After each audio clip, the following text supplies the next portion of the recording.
Formula ఈ car రేసులో కీలక పరిణామం చోటు చేసుకుంది. ఫార్ములా ఈ కార్ రేస్ అంశంపై ఈడీ కేసు నమోదు చేసింది. మరిన్ని వివరాలు మా ప్రతినిధి నగేష్ ప్రత్యక్ష ప్రసారం ద్వారా అందిస్తారు.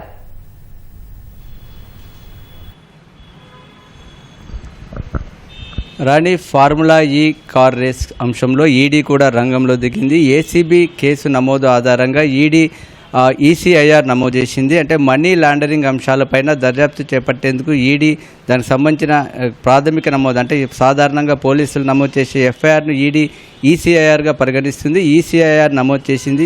ఈడీ అంటే ఏసీబీ నిన్న కేసు నమోదు చేయగానే వెంటనే నిన్న సాయంత్రమే ఈడీ అధికారులు స్పందించి దానికి సంబంధించిన ఎఫ్ఐఆర్, అదేవిధంగా ప్రభుత్వం నుంచి వచ్చిన ఫిర్యాదు, గవర్నర్ అనుమతులు, అదేవిధంగా దానికి సంబంధించిన ఇతర డాక్యుమెంట్లు అన్నీ కూడా తమకు ఇవ్వాలని నిన్నటి సాయంత్రమే ఈడీ అధికారులు ఏసీబీకి కోరారు. ఈడీ లేఖపై స్పందించిన ఏసీబీ అధికారులు ఈరోజు ఎఫ్ఐఆర్ ఇతర వివరాలన్నీ కూడా ఈడీకి ఇచ్చేశారు. వాటి ఆధారంగా అంటే ప్రధానంగా ఈడీ ఏసీబీ కేసులో ఉన్నటువంటి అంశాలనే యథాతథంగా ఈడీ ఈసీఐఆర్లో కూడా యథాతథంగా స్పష్టం చేసింది. కేటీఆర్, అదేవిధంగా ఐఏఎస్ అధికారి అరవింద్ కుమార్, అక్కడ ఉన్నటువంటి HMDA chief engineer BLN Reddy ముగ్గురిని ఏసీబీ నిందితులుగా పేర్కొంది. కాబట్టి ఈడీ కూడా తమ ఈసీఆర్లో ఆ ముగ్గురిని కూడా యథాతథంగా A1, A2, A3గా ప్రస్తావిస్తూ ఈసీఐఆర్ నమోదు చేసింది. అదేవిధంగా అందులో అంశాలను కూడా అంటే అరవింద్ కుమార్ ఇప్పుడు ప్రస్తుత మున్సిపల్ అడ్మినిస్ట్రేషన్ ముఖ్య కార్యదర్శి దానకిషోర్ ఇచ్చిన ఫిర్యాదును యథాతథంగా పరిగణలోకి తీసుకొని ఏసీబీ ఎఫ్ఐఆర్లో ఉన్న అంశాలనే ఈడీ కూడా ఈసీఆర్లో ప్రధానంగా ప్రస్తావించింది. అయితే ఈడీ ఏసీబీ రెండు కేసులు కూడా సమాంతరంగా దర్యాప్తు కొనసాగనున్నాయి. ఏసీబీ ఇందులో నేరం జరిగిందా లేదా, ఒకవేళ నేరం జరిగితే ఇందులో ఎవరెవరి పాత్ర ఏంటి, ఏ విధమైన నేరం చేశారు, ఏ అంటే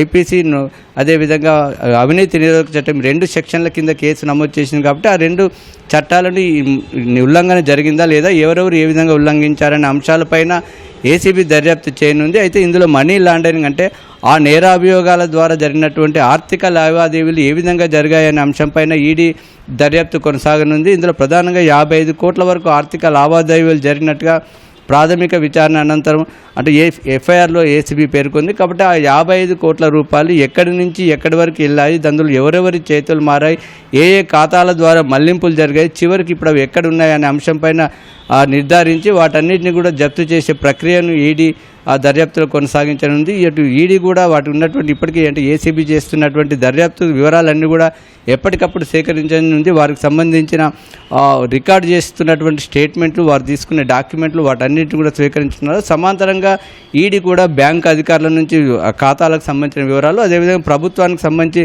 వీటికి సంబంధించిన డాక్యుమెంట్లు, జీవోలు, వాటికి సంబంధించిన వివరాలన్నీ కూడా ఈడీ కూడా నేరుగా వీటి వివరాలన్నీ కూడా సేకరించనుంది. ఇదే విధంగా దీనికి సంబంధించి అంటే పురపాలక శాఖ కార్యదర్శి ఇప్పటికే దానకిషోర్ ఇచ్చారు. కాబట్టి దానకిషోర్ వాంగ్మూలంతో ప్రారంభించే అవకాశం ఉంది. ఆ తర్వాత సిఎస్ను కలిసి దీనికి సంబంధించిన వివరాలన్నీ కూడా కోరాలని ఈడీ భావిస్తుంది. అదేవిధంగా హిమాయత్ నగర్లోని ఇండియన్ ఓవర్సీస్ బ్యాంక్ ద్వారా జరిగినట్టుగా తెలుస్తుంది. కాబట్టి ముందుగా అక్కడ ఉన్నటువంటి బ్యాంకు స్టేట్మెంట్స్, అదేవిధంగా బ్యాంకుకు ఉన్నటువంటి దానికి ఖాతా ఎవరు నిర్వహిస్తున్నారు, వాటికి సంబంధించిన వివరాలు, స్టేట్మెంట్స్ అన్నీ కూడా రికార్డ్ చేయనున్నారు.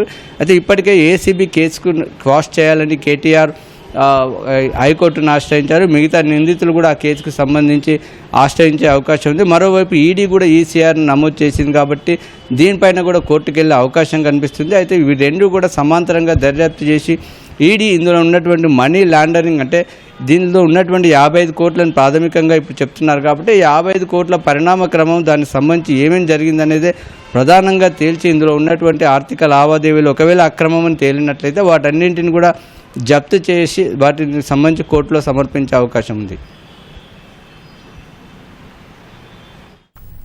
ధన్యవాదాలు చారి.